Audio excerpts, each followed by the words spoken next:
সম্মানিত দর্শক, আসসালামু আলাইকুম। আশা করি আপনারা সবাই ভালো আছেন।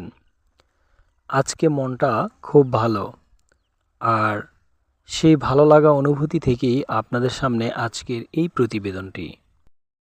প্রিয় দর্শক, মরিচ চাষ করছি নাকি স্বপ্ন দেখছি?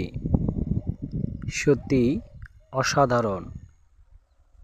মরিচ গাছগুলোতে এত মরিচ কিভাবে সেট হলো, কি পরিচর্যা করলাম, এই বিষয়গুলো বিস্তারিত এই ভিডিওতে বলার চেষ্টা করছি।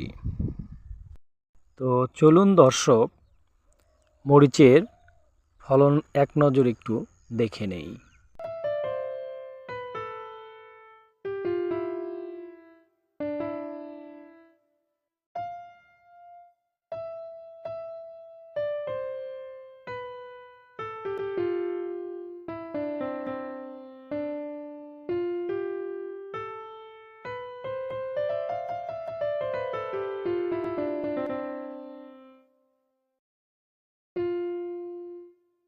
দর্শক, আপনারা যে মরিচ গাছটি দেখতে পাচ্ছেন, এইটা সেই জুন মাসে রোপণ করা মরিচ ক্ষেতটি, যার পরিচর্যার কথা গত ভিডিওতে বলেছিলাম। দর্শক, পুরনো গাছে এত মরিচ আসবে আমিও ভাবতে পারিনি, আর নতুন রূপে গাছের গ্রোথ ফিরে আসবে এটাও ভাবতে পারিনি। আপনাদেরকে বলেছিলাম যে একটা গাছ যেন মনে হয় বট গাছের মতো।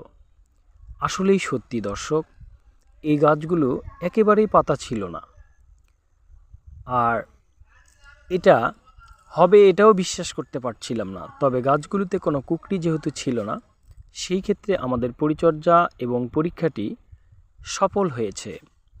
ধারাবাহিক সেই চিত্রটি আপনাদের সামনে তুলে ধরছি। প্রিয় দর্শক, এই জাতটি ছিল সুপার হট মরিচের জাত। তবে এর ভিতরে নাগা ফায়ারও কিছু গাছ আছে। আমরা এই দুটি জাতেই ট্রায়াল দিলাম যে আমাদের টার্গেট হচ্ছে 1 বছর পর্যন্ত আমরা এক গাছ রোপণ করে হারভেস্ট করতে চাই। গাছ একবার লাগাবো আর আমরা 12 মাস ধরে ফল হারভেস্ট করব। এই টার্গেট নিয়ে আমরা এই গাছগুলোতে পরীক্ষা নিরীক্ষা চালিয়েছি। দর্শক, 6 মাস অতিক্রম করার পরে, বৃষ্টিপাতের পরে আমাদের গাছগুলো একেবারেই নষ্ট হয়ে গিয়েছিল, যেখানে আমরা রিকভারি করার আশাই ছেড়ে দিয়েছিলাম। তবে যেহেতু গাছগুলো কুকরি লাগেনি, তাই আমাদের কাছে একটি সুপার পাওয়ার মাল্টিমিক্স সার ছিল, যেটা আমরা নিজেরাই তৈরি করি, 27 গোল্ড। আপনাদেরকে এর আগেও বলেছি। অনেকেই এই কথাটির উপরে আবার বিরক্তও হয়েছেন যে ভাই, আপনি 27 গোল্ড যদি এতই পাওয়ার থাকে তাহলে গাছ হলুদ হয় কেন? হয়তো উনি মনের ক্ষোভে বলেছেন। দর্শক, এটার ভিতরে কি আছে সেটা আমরাই জানি, আর আমরা বারবার পরীক্ষা নিরীক্ষা চালিয়ে যাচ্ছি। বাস্তব চিত্রগুলো আপনারা একটু মনোযোগ দিয়ে দেখুন।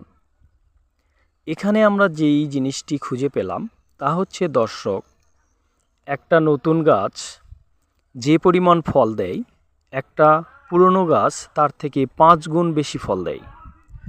এর কি কারণ? দর্শক, এখানে এসে আমরা যেটা দেখতে পাচ্ছি, গাছের যে প্রসার, অনেক বিস্তর প্রসার আছে, কিন্তু একটা গাছ ঝোপালো, অনেক বড়। আর এই সময়ে এসে যখন আমরা এই নিউট্রিশন এবং খাদ্যগুলো সাপ্লিমেন্ট করলাম, তখন গিটগুলো ছোট ছোট, দেখুন মুঠ ধরে মরিচ ওঠানো যাচ্ছে। অর্থাৎ এত পরিমাণে ফুলের কুঁড়ি এবং এখানে ফল সেটিং সত্যি আপনাকে আশ্চর্য করে দেবে, যে আসলে পরিচর্যা করতে পারলে এবং সঠিকভাবে গাছের যদি নিউট্রিশন দেওয়া যায়, গাছের সেচ ব্যবস্থা ঠিক রাখা যায়, তাহলে মনে হয় সত্যিই অন্যরকম কিছু। আপনারাই দেখুন, আমি দেখানোর চেষ্টা করছি। দর্শক, আমি হতভম্ব হয়ে গেছি। মরিচের সাইজটা যেটা, সেটা আগার দিকে গিয়ে ছোট হওয়ার কথা ছিল, কিন্তু আমরা এখানে কোনো ছোট হিসাব পাচ্ছি না। আমরা এখানে গাছকে প্রচুর পরিমাণে ফল ধরার জন্য প্রস্তুত করেছি, যেটা রাসায়নিক সার, সেটা হচ্ছে ফসফেট।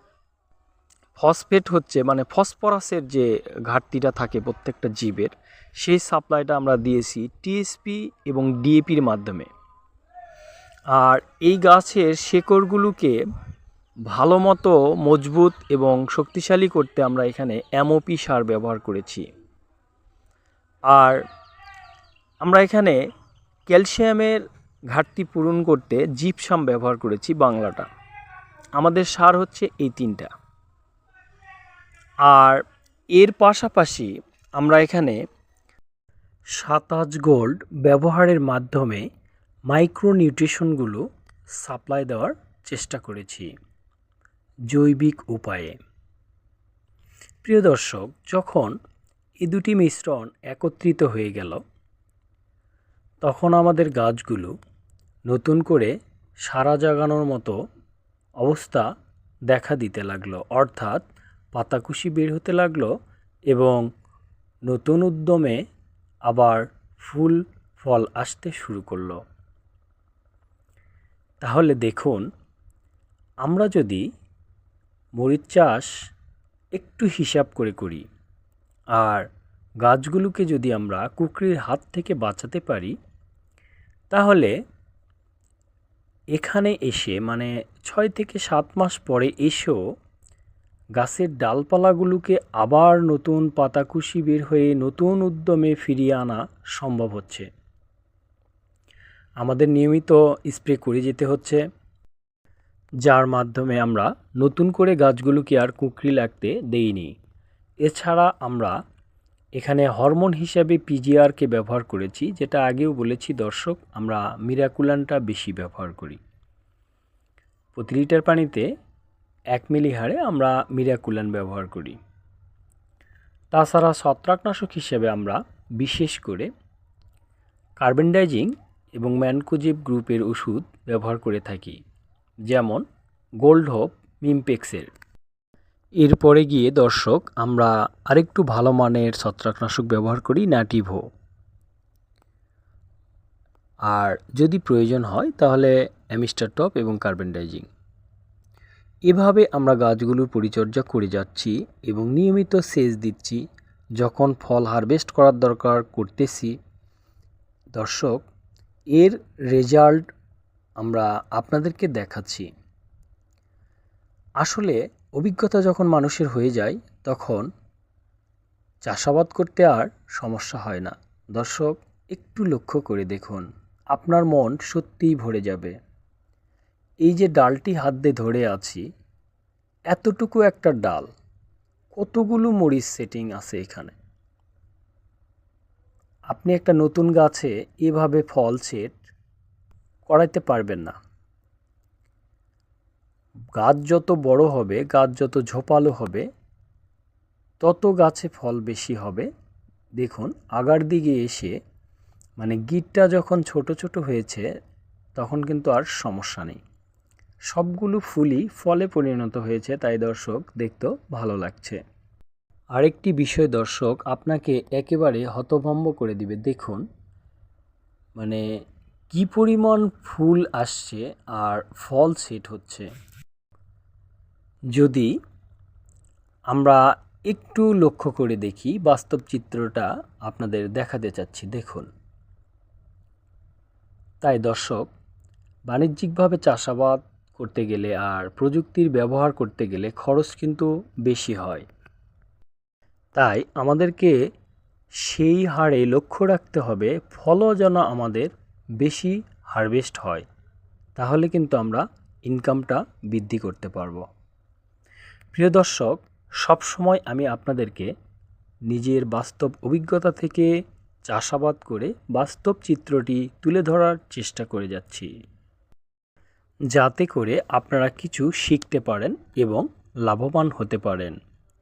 আমি সত্যিই চাই 27 এগ্রোর কোনো দর্শক যেন ক্ষতিগ্রস্ত না হয় এবং কৃষিতে এসে লস না করে। তাই দর্শক, এখনও আমি ডেসক্রিপশন বক্সে ফোন নাম্বার দিয়ে রেখেছি।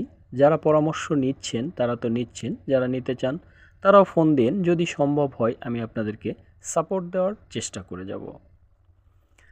দর্শক, সবাই ভালো থাকুন, সুস্থ থাকুন, সুন্দর থাকুন। আজ এ পর্যন্তই। আল্লাহ হাফেজ।